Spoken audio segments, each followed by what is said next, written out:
Hey guys, what's going on? In today's project we're going to be installing this MC7108 system, which has a wireless camera that I'm going to install on the back of the RV. Here's a look at the back of the RV. My plan is to replace that center running light at the top and install the camera in that position to take advantage of the 12-volt source that's in behind that light.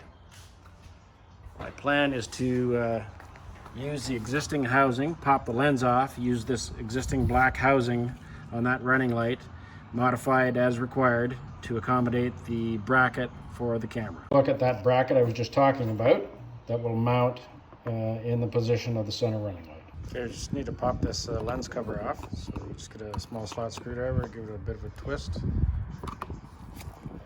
pop right off, pull the bulb out, that just simply pulls straight out.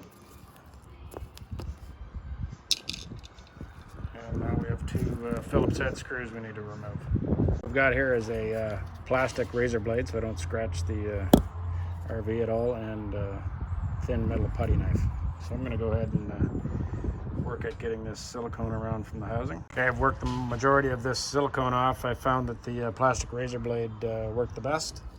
So just use the corner of it to dig into the housing. So we're ready to pull this housing off now.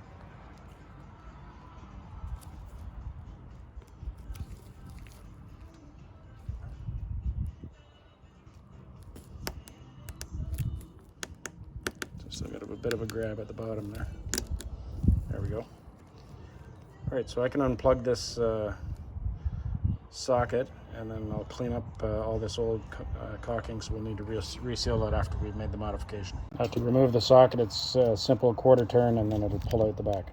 Before I get onto the bench, if you just pull on this socket that came on the back of the housing, you can work this harness out of the wall. There's a bit of a cavity back there, so now we can access these connectors here directly. So I'm back down on the workbench. So the aim of this install was not to drill any additional holes in the RV and to tap into an existing power source. So I've mounted the bracket for the camera on the housing of the running light, and to do that I've simply placed it where I wanted it.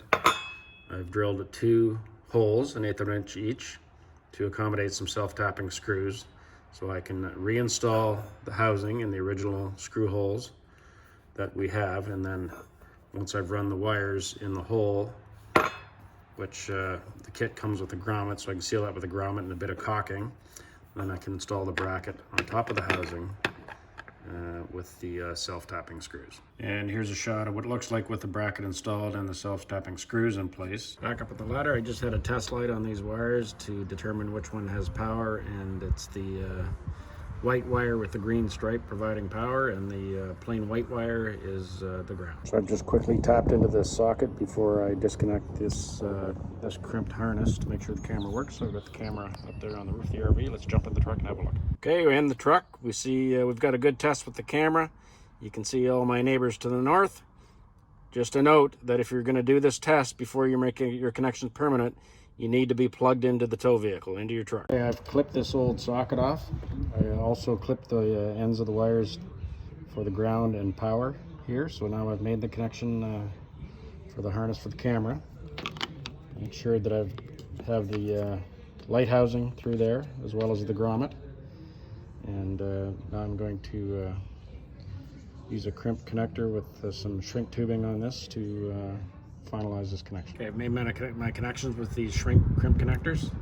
Now I'm going to mount the housing to the RV and then start to feed these wires into the cavity through the hole. You can see there's a cavity to the right and to the left to feed wires, but it's solid top and bottom. Add most of the wire into the cavity in the RV, so just in the right order. Make sure you have the housing and your rubber grommet if you're going to use it, then the bracket, then the camera. So now I'm going to reinstall this housing into the original position. I'm going to feed the rest of this wire in and then put this grommet in place.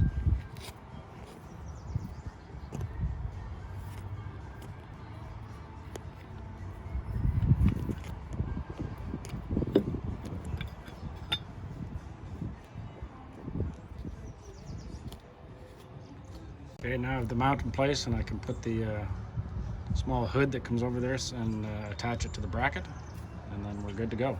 So then all I'll need to do after that is just to run a small bead of caulking around the perimeter of the running light housing.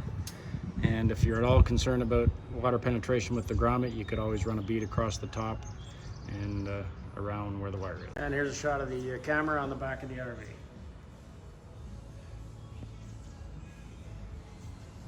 And we're back in the truck to make sure the camera works. Everything's working fine. Not much to see since the RV's backed right up to the shop. So that completes the installation, except for the caulking around the housing. I'm not going to make you guys watch that. And appreciate you watching. See ya.